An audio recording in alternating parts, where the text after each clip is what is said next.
there's just a minor issue. It's like 10 seconds long. No, I definitely did. Hi! How y'all doing? I am back now, and before I get into the video, I want to thank everyone for 1,000 subscribers. So cool, and you guys are also pretty cool, and I'm not just saying that because you liked me enough to subscribe. Thank you! If you are new here, hi, I'm Rina, and I've been documenting my journey learning art here on YouTube. Welcome to my girl blog, and hear me out, okay? Ignore the silly intro. I want you to keep in mind that we are all different, and what has worked for me could make you wanna...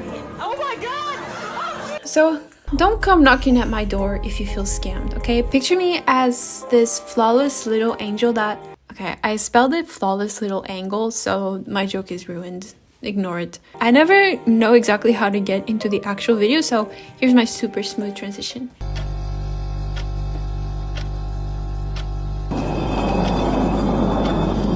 I have watched many videos on how to improve your art throughout my life.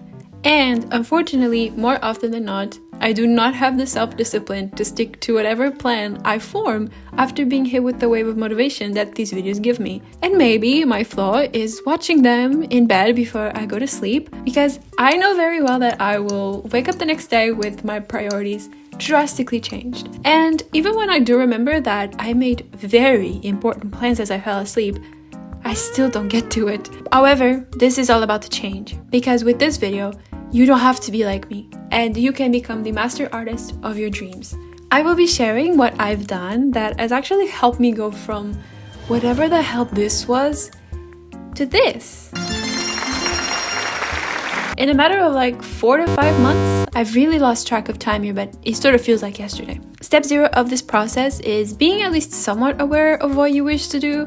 You do not have to know for sure what you want to do, because I know that I don't, but you just need a certain direction so that you don't feel like you're simply dilly-dallying with no focus. While it is true that everyone hoping to learn art should study the fundamentals, as boring as it is, what if I suddenly changed my mind and decided to become a landscape oil painter? I don't believe that learning anatomy, as I've been doing, is now my first priority. So, because I am very far from a landscape artist and I do want to draw characters, I must know anatomy. The next step to improve requires the so-called motivation and going through it while trying not to lose your mind. But in my opinion, it is the most important part, and it really boils down to drawing a lot.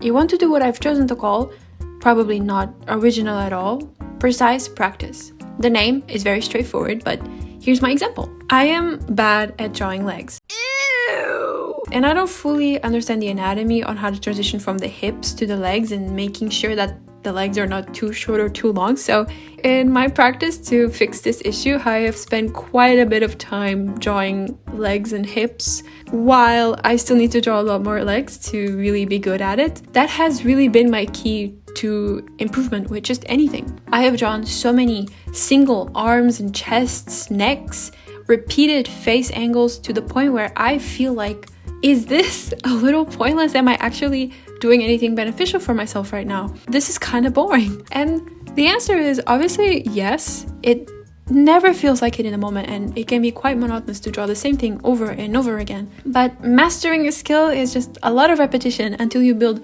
not just the understanding, but also the muscle memory to get better. It's repetition that makes your brain able to recognize patterns of what's right and what's wrong, and that's how you improve. What I'm saying is nothing new, and obviously you want to focus on your pain points and practice them a lot until they're just like a healed bruise. Peak metaphors around here. On my recent journey to show you this epic moment in my life, I took a really drastic and difficult decision, to which I need to take you back in time for. Around to the time where I uploaded my previous video about color theory, I had been feeling quite upset with my face drawing skills, which might or might not be why I took this rather unexpected turn to color, but color is not what we're here for today. I was upset with faces. I have known issues with the perspective of the head and the angles, and that is why I decided to perhaps give in and study the Loomis method. I hated every second of it, but I learned quite a bit from studying it more in depth, and aside from the overall structure of the face, I also practiced individual features all very realistic, as I was following along with the book by Michael Hampton, Figure Drawing, Design and Invention, and it is a book based in realism. Now, I'm saying this because while art is supposed to be fun, sometimes you need to sacrifice a little bit of the fun to have more fun in the future. I hate the Loomis method and I hate all the guidelines, and they really overwhelm my brain. I am more of a fan of starting a drawing without a lot of structure and then I add it as I go. But the key point to this is that you need to know what structure you're going to be adding. Otherwise, it's just going to be bad. Looking back at the drawings that I have made, there was a particular sketch that made me take a step back and consider if drawing is even for me, because I found it so ugly and I just had to reconsider every life choice that had led me to that point. There's just so much that I could say about this, and I won't, because it's like such a waste of time. Look, the eyes don't follow the same perspective. The furthest part of the face is super flat, and I still don't know if that's supposed to be a nostril or just like a scribble that I forgot to erase. The mouth is there on the face and it's kind of scary, and I'm not sure if his jawline is broken, and the sketch lines are so bad. I would never do that to you, because it truly is just a waste of time. Or is it? Now, it is and it isn't. In a way, it's good to be self-critical to a healthy extent, and it is important to recognize that we still have room for improvement and not let ourselves get stuck thinking that we know everything and that we're the best. There's always so much more out there to learn, even when we think that we know so much. On the other hand, when your self-criticism is not healthy and solely leads you to think that your art is not good enough to be shared, to be seen by others, you're equally as stuck, just in like a slightly different font. I can speak from experience. Okay, I am very old and wise, in case you can tell. I have been scared to share my art online since forever. In the past, when I was in high school, I did have an art account, but once I started gaining any followers, I became too scared to post again, and it was just another dead endeavor of mine. Even if I had always wanted to build a small community around art and share what I do with people. In the end, this led me to never improve my art and never have any real motivation to do so, because what am I even improving for? No one is seeing it besides like my mom, so why bother? The words my high school drawing teacher constantly reminded us of echo through my head a lot. If you want to do art, you can't be scared to be out there, something like that. And I've always been scared of being out there and have others perceive me and perhaps misunderstand me. And it made me think for a really long time that maybe art just isn't for me. But even if it took me a really long time, I'm here now. I'm sharing my art, and not just what I think is good, but also the ugly drawings that I would never let anyone lay their eyes upon before. And I do think that this is actually the first step that has led me to improve my art and find passion in it again. And perhaps you are like me in the past and you're really scared to let others see your art, your projects, and you don't want others to criticize you or make fun of you. And I'm not quite sure how niche this is, but if you use TikTok and you interact with the art side of it, you might have seen people make fun of others for their art style or just their art in general, things like the rendering process. It's normal to feel disencouraged and scared, because who wants to be made fun of? Even more so if you want to post on TikTok, because it is such a huge platform to let people see your art and discover you. You kind of want to post on there if you want a following. You know, this whole thing especially bothers me because most of the time, the people that everyone is making fun of are just like kids drawing for fun. And it makes me a bit sad to see. I do not, however, have a guide on how to overcome this fear and post your stuff and just not care, because you just have to do it and realize that it is okay. And people that resonate with it are bound to find you and follow you along your journey. Do not think that I'm not scared to post, okay? It's a learning, or more so a unlearning process of years of conditioning that I've done to myself. So I suppose this is like a sub-step of step 1? I don't know. There's no order to this. I'm just going with the flow. Get out there. Anyone that is mean to you, I will take care of them, okay? I will personally take them down for you. While I'm building my small community here on this channel, I do want to eventually make a Discord server a little safe space where rule number 1 is, if you're mean, you are publicly executed. Do I know how to make a cool Discord server? I do not. My friend has told me that she'd help me, but I'm not sure she knows how to do it either. So one day, guys, it will come, it will manifest itself into existence somehow. The final step is where you want to gather what you individually practice and add it to the big picture.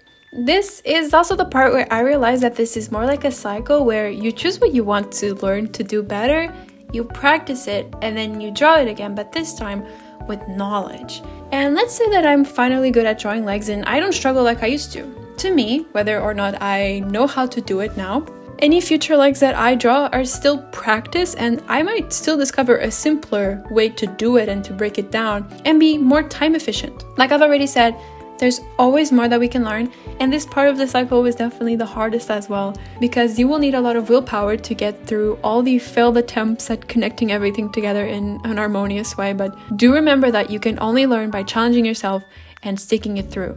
If you're studying anatomy like me, make sure that you're always trying new challenging poses and really putting your own knowledge and skills to the test. Because if you do as such, trust me, you will certainly improve. I mean, I have. And I have even drawn repeated poses multiple times until I finally understood it. In my personal journey before I started this YouTube channel, I used to spend a lot of time scrolling Pinterest or like any app, admiring others' artistic abilities and really wondering, like, why is that not me? Like, why was that never me? And eventually I realized that the reality is more so, if I had the time to doom scroll away, I also had the time to be practicing and getting there myself. So my advice is to stop being melodramatic about your lack of skill and pick up the pencil, because no one is gonna do it for you. All that I can say is that Bunny Hat Girl has been making moves, and on my most recent drawing that I've already shown throughout this video, to which you can be very thankful that I'm not just like a white guy on TikTok hopping Basquiat. Instead, I am just a girl